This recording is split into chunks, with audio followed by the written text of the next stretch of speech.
Alright guys, you're writing your essays. I want to talk to you quickly about repetition. So I've got this paragraph here. Through the symbolism of the apple pie, Soto develops the themes of sin and a loss of innocence. I have my claim. It is what I know. I answer what and how or why. Then I've got evidence. Shortly after the narrator stole the pie, he walks home to sit in his front yard where he begins to panic about stealing the pie, about the crime and being caught. As he thinks about the crime, he starts to worry he knew an apple got Eve in deep trouble with snakes and cast into the desert. I give other evidence as well. Here, after the narrator eats the pie, his face was sticky with guilt, as were his hands. He had to wipe his sticky hands on the grass to try and clean them. However, even after this, his neighbour cross-eyed Johnny comments on his hands still being dirty. Right? My evidence is contextualised in blue, and I have the quotes in red. Basically, if I ran up to someone in the street and just said, panic about stealing the apple pie, they go, what are you talking about? The blue is so that they can understand it, right? 2 pieces of evidence, and then I analyse levels 1, 2, and 3. The allusion to the story of Adam and Eve reveals the religious background and highlights his guilt. Allusion is a literary device, level 1. This then establishes the pie as a symbol for sin, just as the apple in the story of Adam and Eve is mankind's original sin. It highlights the narrator's religious nature and develops the themes of sin and a loss of innocence. That's level 2, the narrator's religious nature. And 3, developing themes. Here, dirty hands is a metaphor for dishonesty. His hands are symbolically dirty with the dishonesty of stealing, and the pie, which symbolises sin, is stuck to his hands and face as he carried around his sin and guilt. That's all level 1, talking about the metaphor. It reveals the narrator's religious nature, level 2, talking about the whole character based on level 1. And level 3 develops the theme of sin and a loss of innocence.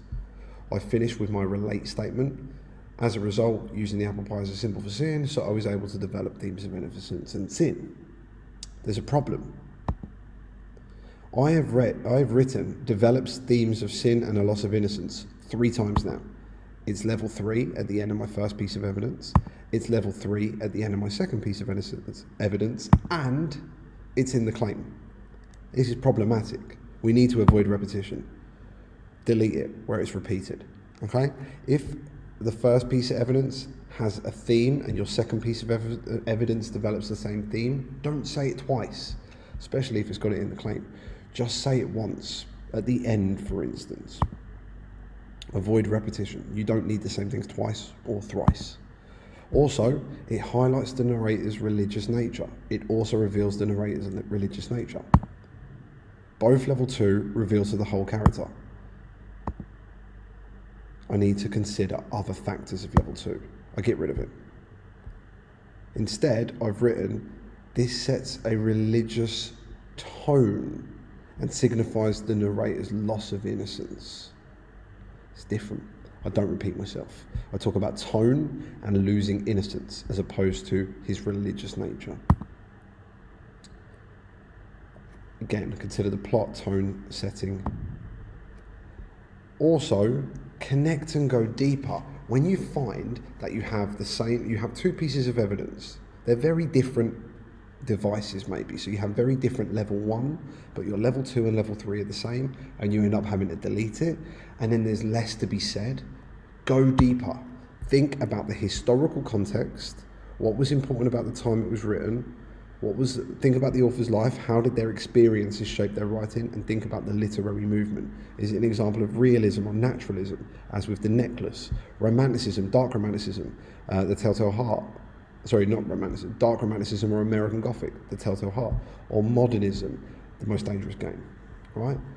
Here, because I had to get rid of level 3, or the level 3 about theme, I've written, this is important as Soto has published other stories on religion, including a selection of poems titled A Home Course in Religion. In this collection of poems, Soto, a Catholic, explores similar themes. I talk about the author's life and similar works, okay? If you do not repeat yourself, but when you find you're having to just cut a load of stuff, dig deeper, go and do some extra research. The other thing I want to talk about very quickly is layout. I've got this, blah, blah, blah is developed through whatever, right? I've got a simile and I've got repetition. I've got a level 1, level 2, level 1, level 2, level 3. This is confusing. Instead, Simile, level 1 and level 2. Repetition, level 1 and level 2, level 3, right? That's why we're breaking it up, because you should always look to talk about the effects of language. When you give evidence, talk about the effects and why that's important and what you can connect it to. Make your connections and comparisons. And then the second piece of evidence, you should have a very different level 1 analysis of. If you've got a simile and repetition, the effects and the purpose are going to be very, very different. That's why we break it up.